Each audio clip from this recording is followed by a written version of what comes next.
Mesdames et messieurs, bienvenue dans l'édition spéciale de ce jour sur Politique Cash. Abonnez-vous pour ne rien rater car cette actualité va vous choquer. Le nouveau président béninois, Romuald Wadani, est-il en train de rebattre les cartes géopolitiques en Afrique de l'Ouest? Depuis son arrivée au pouvoir, ses gestes en direction de l'AES, le Mali, le Burkina Faso et le Niger se multiplient. Visites officielles, appels au dialogue, volonté affichée de normaliser les relations. Une diplomatie qui tranche avec les tensions observées ces dernières années entre Cotonou et certains pays sahéliens. Cette stratégie de rapprochement suscite de nombreuses interrogations. Paris voit-il d'un bon œil cette nouvelle orientation? Wadani est-il en train de redéfinir les alliances du Bénin? Décryptage dans cette vidéo. Comparaison n'est pas raison, mais faisons de la politique comparée avec le Sénégal. On a vu Bassirou Diomaye Faye prendre le contre-pied de Sonko, ce qui a amené à une brouille. Est-ce qu'au Bénin également, en prenant à contre-pied Patrice Talon, cela va amener une brouille entre celui qui a été son mentor pendant longtemps, je veux dire Patrice Talon? On ne peut même pas comparer. Le Sénégal est tombé par hasard entre les mains d'un inconscient. C'est un président, on ne va pas l'appeler inconscient. Laisse-moi parler. D'un politiquement immature. D'un politiquement immature. Et on ne peut pas. C'est-à-dire que ni le président Talon ni Wadani ne peuvent être comparés à Diomaye Faye. Ça n'a absolument rien à voir. Absolument rien à voir. Patrice Talon a mené un combat politique sur la durée, nous tous on sait comment ça s'est passé, jusqu'à être élu président une fois, être élu président deux fois. Wadani était son fidèle serviteur comme ministre des Finances. On ne nomme pas n'importe qui au poste de ministre des Finances pendant 2 mandats entiers. Donc eux, ils ont créé leur confiance dans l'action. Alors qu'au Sénégal, c'est dans le blablabla, dans la lutte verbale, que Sonko a commis l'erreur. Oui, c'est pas défaut. Voilà, a commis l'erreur de croire que Diomaye Faye ferait l'affaire. On laisse ça de côté. Je n'ai pas critiqué Diomaye Faye. Il gère le Sénégal. Ces derniers temps-ci, on a vu ce qui se passe au Sénégal avec le congrès du PASTEF. On a vu, moi j'ai vu un convoi du président Diomaye Faye qui est allé à Touba. Tu sais, ils ont des confréries religieuses très puissantes au Sénégal. J'ai vu les convois, sauf si c'est un montage. Mais ils roulaient seuls dans la rue, même les chiens n'étaient même pas sortis pour voir quel convoi passait. Ce n'est pas normal pour un président au Sénégal, vu la force des confréries religieuses. Donc laissons ça de côté. Il n'y aura rien de semblable entre Patrice Talon et Romuald Wadani, rien de semblable à tout le bordel que quelqu'un, parce qu'on lui a donné une veste à gauche, quelques promesses à droite, à l'Élysée, il croit qu'il est devenu quelqu'un, il s'efforce, il n'a même pas encore perdu son allure d'étudiant, mais il veut se donner la carrure de président. La carrure, ça ne se donne pas. Tu t'habilles, tu marches, les gens sentent que c'est ça le président. Quand Wadani descend de l'avion, il marche, mais on sent que c'est un président. Wadani n'a pas besoin de se livrer à des contorsions pour qu'on sache qu'il est président comme l'autre le fait au Sénégal. Un président, quand Sonko marche, mais on sait que c'est lui le président. On n'a pas besoin de fabriquer, d'aller chez le marabout. Non, c'est le président. Il y a des formes physiques qui déterminent ta profession. Est-ce que tu comprends? C'est-à-dire que ta forme physique même facilite ton accès à des professions. Tu as vu Talon, toujours élégant. Il n'est pas de mes amis, tu le sais, mais toujours élégant. Wadani est venu encore plus élégant. Et je suis sûr que de l'autre côté, on n'a pas eu besoin de lui donner des vestes parce que lui-même, il a des vestes de classe. Et donc, il ne se laissera pas influencer. Voilà. Donc, j'ai dit ceci.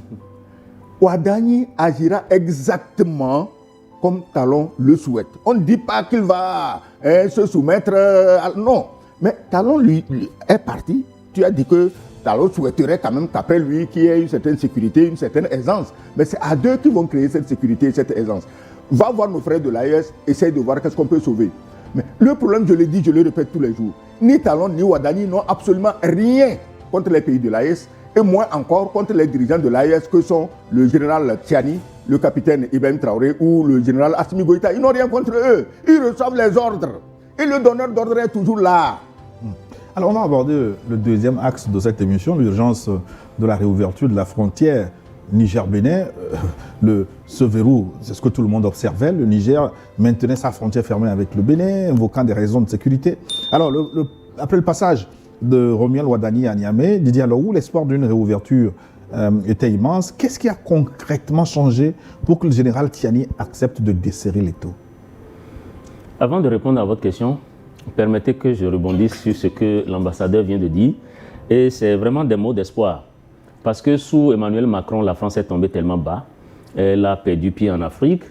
Et aujourd'hui, le contexte africain exige un nouveau logiciel de la part des dirigeants français.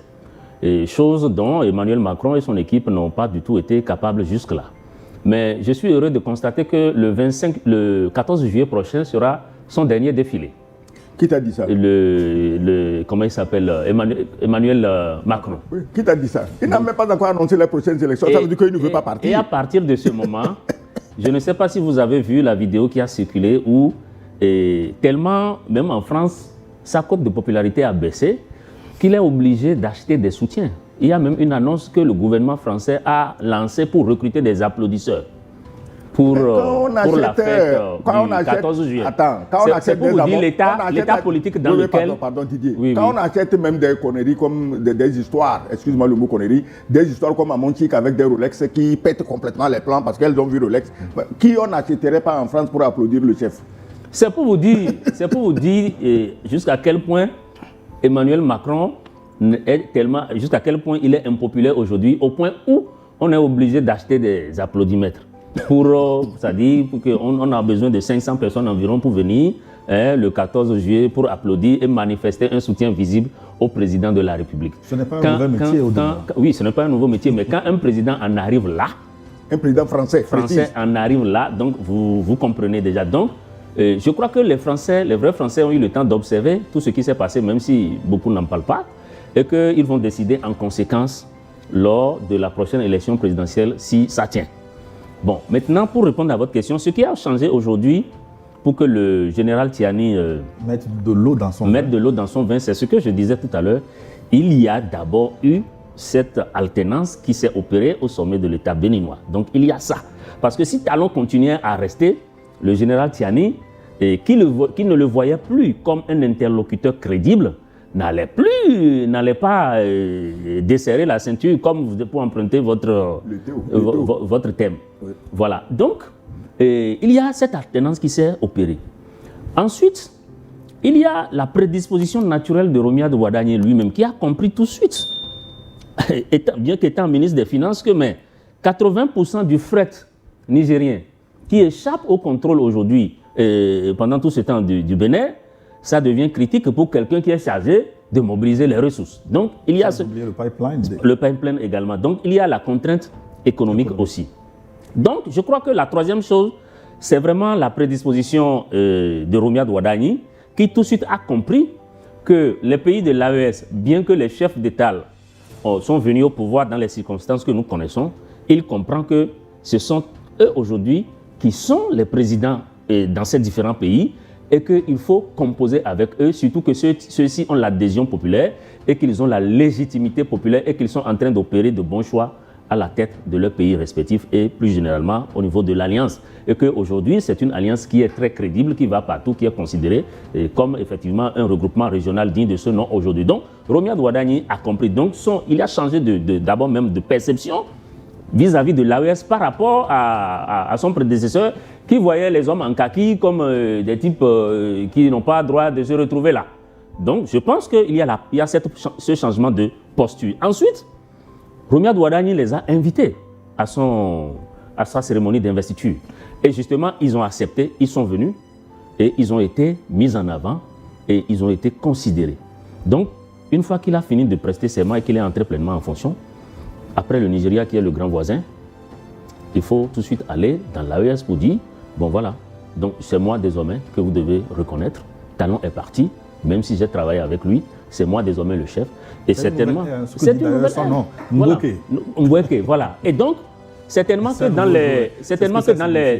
dans les rencontres en tête à tête, il a dû effectivement leur présenter ses civilités, ses respects et sa volonté de pouvoir travailler avec eux. Et vous avez vu que les choses ont commencé par se mettre en place, puisqu'au Niger, le Premier ministre, il y a 2 jours, a procédé à la mise en place officiellement du comité des experts qui est chargé de recenser les obstacles. Donc je pense que nous ne sommes plus à une époque où nous devons jeter de l'huile sur le feu. Ce que nous devons faire maintenant, c'est de travailler à ce que ce comité-là puisse rendre son travail et que les 2 pays s'apportent mutuellement des gages pour permettre vraiment à la coopération de reprendre. Et surtout, pourquoi l'avantage de cette coopération sera évidemment la synergie d'action en matière sécuritaire. Parce que si on veut lutter efficacement contre l'insécurité, le terrorisme, on ne peut pas continuer à garder la situation comme ça sans coopération. Mais ça ne marchera pas. Excellence, Niamey accusait Cotonou d'abriter les bases françaises entraînant des terroristes. Le Bénin a toujours nié. Alors comment Ouadani peut-il rassurer militairement l'AES tout en gérant la menace terroriste qui frappe aussi le nord du Bénin? Nous souhaitons que Ouadani arrive d'abord à rassurer ses propres populations. Ce n'est pas de rassurer le Niger ou le Burkina, mais le type vient... Rassurer de quoi? De la sécurité. Le type vient, il prête serment, et en guise de cadeau de bienvenue, on a 2 attaques pour tuer des militaires. Tu crois que c'est au hasard? Maintenant, tu dis que le président Tiani accuse le Bénin d'abriter les camps militaires. Vous savez, nous n'allons pas ici être plus royalistes que le roi. C'est Tiani qui connaissait le problème. Maintenant qu'il a eu face à lui l'actuel dirigeant du Bénin, il a dû lui expliquer. C'est le général Tiani qui nous a expliqué où sont ses bases, combien d'avions atterrissent là-bas, quels sont les équipements militaires qui vont là-bas. Le général Tiani, il a toutes les informations. Personne n'a été en mesure de contester un seul point de ce que le général Tiani a dit jusqu'à ce jour. Il y a eu des contestations. Il a eu quoi? Des contestations. Oui, de forme diplomatique. Des contestations diplomatiques de forme, c'est normal. Même nous, pour avoir dit ici qu'il y a des militaires au nord Bénin, c'est justice, on n'a pas envoyé l'Inquisition nous prendre. Donc, je dis ceci. Tiani, nous ne sommes pas plus royalistes que le roi. Le général Tiani connaît les problèmes qu'il y a entre son pays et le Bénin. Il a rencontré le premier du Bénin. Ils ont discuté. C'est sûr qu'ils se sont entendus sur des choses qui ne vont pas faire l'objet de communiqués officiels, quand même, entre présidents. Donc, si aujourd'hui le général Tiani, comme l'a dit Didier, il y a déjà le premier ministre qui met sur pied un comité pour réfléchir sur la roue, et on leur a donné 15 jours, ce n'est pas une éternité, on ne leur a pas dit d'aller ronfler là-bas, non, ils vont travailler dur. Donc, on leur a donné 15 jours. Ça veut dire que les choses iront vite. Maintenant, la question qu'on se pose, est-ce que les bases ont disparu? Non. Est-ce que les militaires français qui entraînent les djihadistes sont partis? Non. Est-ce que les armes que la France donne aux djihadistes sous couvert d'attaque contre les camps militaires béninois, est-ce que ça a disparu? Non. Alors, la question qu'on doit se poser, mais quelle garantie le président Ouadani a pu donner au général Tiani pour que, au lieu de rugir, comme il avait promis, n'oubliez pas, le général Tiani, il a dit, mais la prochaine fois, nous, on va rugir. Au lieu de rugir, il se calme et dit, bon, ouvrons les frontières. Moi, le mérite de Ouadani, c'est quoi? C'est que Ouadani, excusez-moi le terme, c'est quelqu'un qui est instruit. J'ai lu un peu son parcours, il est instruit. Et il connaît les Blancs. Il sait comment ils fonctionnent. Il peut être avec la France, il peut être avec l'Allemagne, la Belgique, la Russie, il peut être avec tout le monde. Mais Ouadani n'oubliera jamais qu'il a été élu président par les 14 millions de Béninois. Donc, qu'est-ce qu'il doit faire pour satisfaire les 14 millions de Béninois? Voilà l'équation qu'il a devant lui. Et il sait que c'est en développant de bonnes relations économiques avec ses voisins, sécuritaires avec ses voisins. Lui-même, il a vu 2 attaques pendant que lui prêtait serment. Mais Didier, rapidement sur ce sujet, comment Ouadani peut-il rassurer le Niger relativement aux bases militaires qui ont été toujours dénoncées par l'AES? Non, je pense qu'aujourd'hui, si vous suivez réellement l'actualité au Niger, vous allez constater aisément que depuis un certain temps à Niamey, on a senti une certaine évolution. Et cette évolution, c'est avec le numéro 3 du régime, le général Mohamed Toumba, ministre d'État chargé de l'Intérieur, que nous l'avons pour la première fois saisi. Il y a une évolution en ce sens que le Niger demande aujourd'hui au Bénin de présenter, n'est-ce pas, des gages. Mais ces gages-là, c'est très délicat. Pourquoi? Parce que lorsque nous nous mettons dans une situation ou dans un contexte où nous comprenons très bien les 2 pays voisins comme étant des États souverains, ça devient très difficile d'imposer à l'autre État, trait pour trait, mot pour mot, ce qu'il doit faire. Je pense que ce que Romuald Ouadani peut faire, puisque c'est ça votre question, c'est peut-être de clarifier publiquement la nature réelle de la coopération stratégique que le Bénin a avec la France. Et une fois cette position clarifiée, il va falloir que les 2 pays se donnent mutuellement des gages pour que chacun de son côté travaille à surveiller son partenaire stratégique en matière de lutte antiterroriste pour que l'activité de ce partenaire-là ne soit pas nuisible pour la sous-région, ne soit pas nuisible pour le voisinage immédiat. Il y a d'abord ça. Et ensuite, je pense que ce comité aussi, avec le temps, sera peut-être transformé ou il y aura un autre comité qui sera mis en place pour surveiller l'effectivité de la mise en œuvre de ces gages-là. C'est-à-dire, on a donné des gages. OK, qu'est-ce qui prouve que chacun est en train de remplir correctement ces questions-là? Romiad Ouadani est un fin stratège. Je vois déjà en lui un certain côté qui pourrait ressembler à certaines qualités du président du Conseil. Le président togolais. Du Togo, du Togo, le président du Conseil du Togo. Pourquoi? Romiad Ouadani, c'est un civil qui cherche l'intérêt de son pays et la stabilité de la sous-région. Romiad Ouadani parle d'un plan régional de sécurité. Il ne s'arrête pas là. Il parle également d'un plan régional de développement des zones les plus touchées par le phénomène du terrorisme dans son projet de société.